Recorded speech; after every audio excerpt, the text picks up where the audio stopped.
First thing, really important thing is high pass filter, removing unwanted garbage below.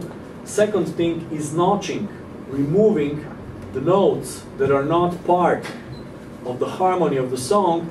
And third part is limiting, any kind of limiting. And only after this procedure, so-called cleanup procedure, is done, then you start to use creative vocalization and creative compression. You need to save energy first, and when you save the energy, then you can add the energy.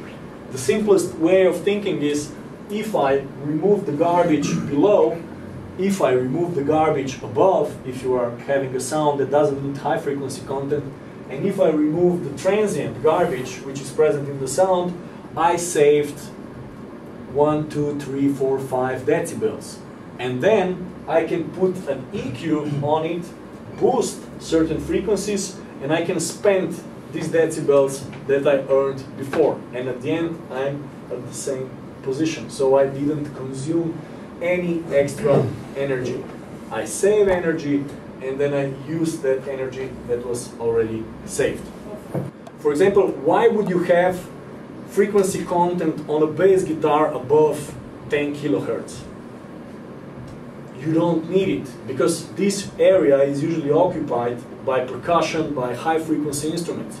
If you don't filter the bass above a certain frequency, this energy will still be there, and it will consume space which will otherwise be used by high frequency instruments.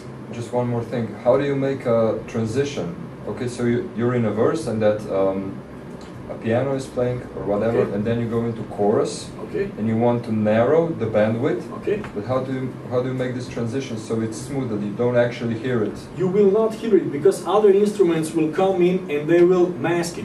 If you remember how many of you finished SAE here?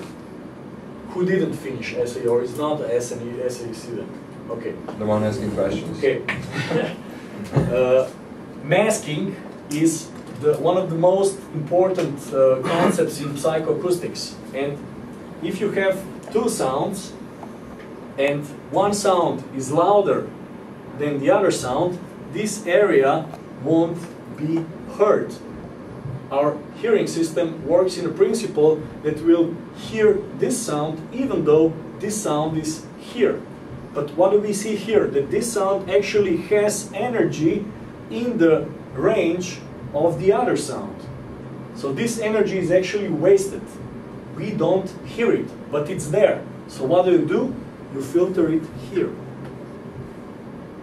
And when you will listen to this in solo, it will sound like shit, without any high end, without any low end. But in the context of the mix, it will sound perfectly right. So this is how you use low pass.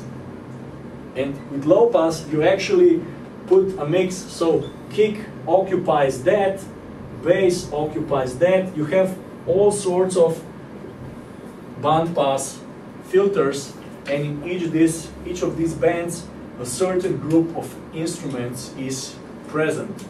And you remove all the shit that this group of instruments doesn't need frequency-wise below, and above, in dynamic sense, you remove all the transients that are not needed.